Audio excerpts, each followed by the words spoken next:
y'all, it's Alden with Feeding Friday Night Lights.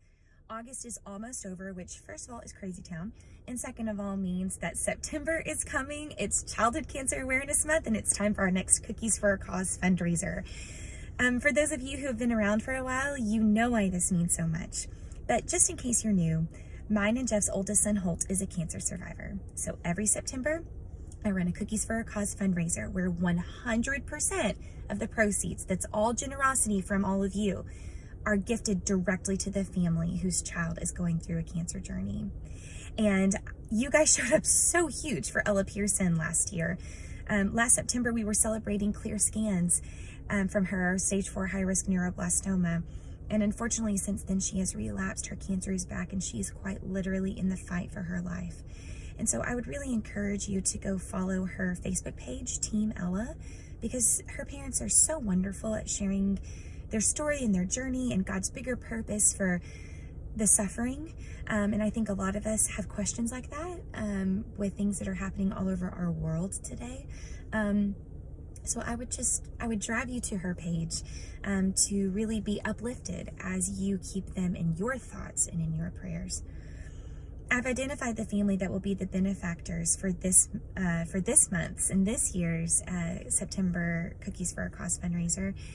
And I could not be more honored and more excited to do the work for this family to try and bless their socks off. Usually I just make a video to introduce the family to you and then a really short one at the end to share how much you guys raised. However, that's not going to be the case this time. The story that I have been charged with sharing, that I have been entrusted to share with all of you, is incredibly delicate. I think that that's maybe the best word for it. I do not take it lightly that this family has trusted me to communicate their story well and with integrity. And so after a lot of prayer and a lot of thought, I think that the best way to communicate their story is for me to do a little education up front. So I'm going to have just a couple of videos before I introduce you to who it is that will be our benefactors that lean more on the awareness portion of Childhood Cancer Awareness Month. So today's video is going to be trying to get a better, well-rounded picture of what a childhood cancer patient looks like.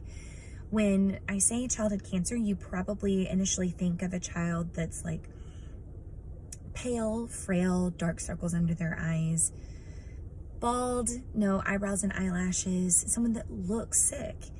And that's not incorrect. I mean, most people, not just kids, but most people do look that way at some point along their cancer journey when they're diagnosed.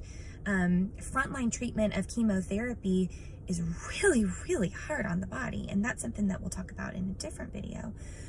But not all kids that are on a cancer journey look like that.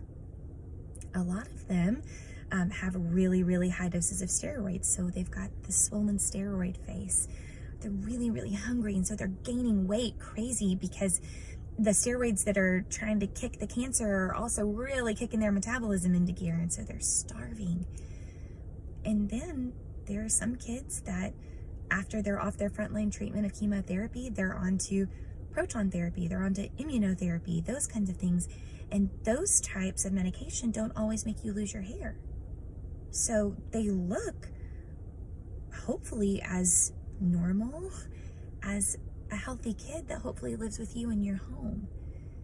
And so when you see photos that I share of this family that's the benefactors, there are some photos that look like what you probably imagine. Lots of photos that I have of Holt looking like that. But there are also a lot of photos where he just looks, in Holt's words, like a normal boy. And so I just thought that that would be the easiest way to ease into the awareness portion before I introduce you to the family. Let's debunk the fact that like you have to look a specific way to be sick with cancer, because that's just not it. Just like with anything, there's a spectrum, there's a gamut, and every child looks different. So yeah, that's what I wanted to share with you today. Like I mentioned, I'll have a couple more videos that are going to talk more specifically about some of the harder things, not just a visual representation, but harder things that go on inside the body, inside the mind. And so just know to take care when you are watching those videos, but I hope that you'll stick with me. And I can't wait to introduce you to the family. So what you can do for me right now is you can start getting the word out there that we are going to kick this thing off on September the 13th. On September the 13th, you will meet the family. You will know who it is that we are going to help this month. And let's get people on board now. Have people anxious to meet the family. Have people come along and get some education, some awareness with you in the next week or so. And more than anything, let's tell people that we love them. Let's hug people that we love. And let's cherish and not take one day for granted of our children. I hope all of you are having a really, really wonderful day. And know that I am praying for all of you out there that are hearing this video, and praying that God may lead you to help in some way this family. So I hope you have a great day. I'll see you soon.